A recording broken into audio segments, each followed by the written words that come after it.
How long has it been since I started this sentence? Your answer feels automatic, but it isn't. Your brain doesn't have a quartz crystal ticking away inside.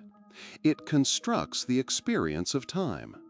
It uses a network of neural oscillators, a sort of decentralized clock committee, to vote on how much duration has passed. This is why time can drag when you're bored or vanish when you're engrossed. It's also why, during a moment of intense fear, your brain's amygdala kicks into overdrive, recording memories with such density that the event feels stretched out, as if it happened in slow motion. This neurological trickery begs a bigger question. If your internal sense of tomorrow can fail to arrive on schedule, could the universe's? Physics has toyed with the idea of a chronon, a fundamental, indivisible unit of time. The universe, in this view, isn't a smooth flow, but a series of stills, updating at the Planck time, about 10 to the power of -44 seconds. For tomorrow to never come, perhaps this universal projector simply stops clicking to the next frame. Every quark, every photon, every propagating field would halt at its exact position in a single, frozen instant. Not slowing down, not ending, but just pausing, indefinitely. But maybe it's not about a projector stopping. In the block universe model of spacetime, the concept of flow is an illusion.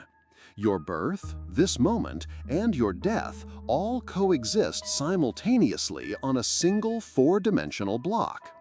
The future has, in a sense, already happened. Now is just the spotlight of your consciousness moving along this timeline. For tomorrow to never come, the spotlight would simply have to stop moving.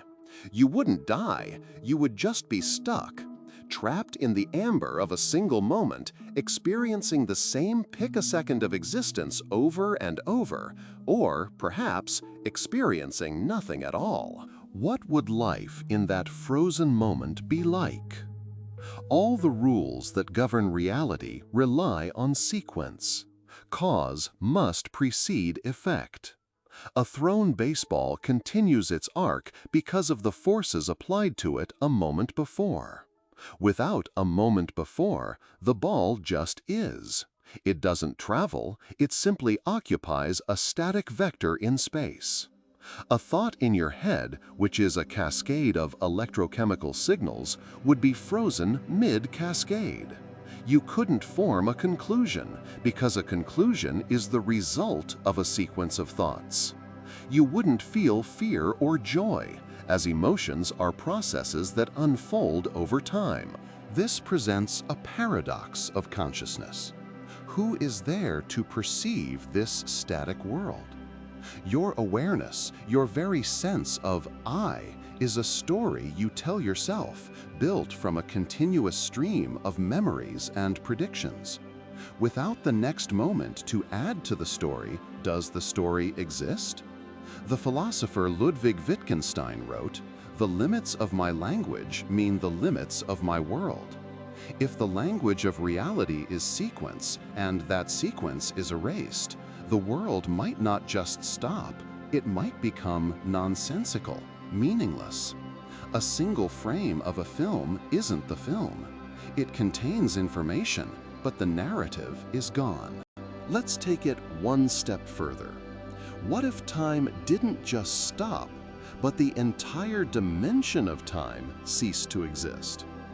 If you removed one of the three spatial dimensions, a sphere would become a circle.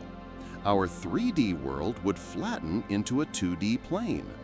So what happens when you remove the temporal dimension from 4D space-time?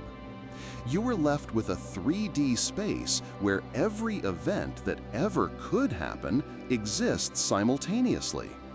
Every possible position of every particle occupies the same space at once. It wouldn't be a frozen scene. It would be a chaotic, infinitely dense superposition of everything. Not a stop, but a collapse. A universe without a story, just every single word piled into an incomprehensible heap. The day tomorrow never came isn't a day at all. It's the absence of the framework that allows days to exist. We find meaning in change, in growth, in the simple, profound promise that the next second will be different from the last. Our goals, our relationships, our very understanding of ourselves are all bets we place on the future. The fact that tomorrow does come is the most fundamental and overlooked feature of our reality. It's the silent rhythm that allows the music of the universe to play.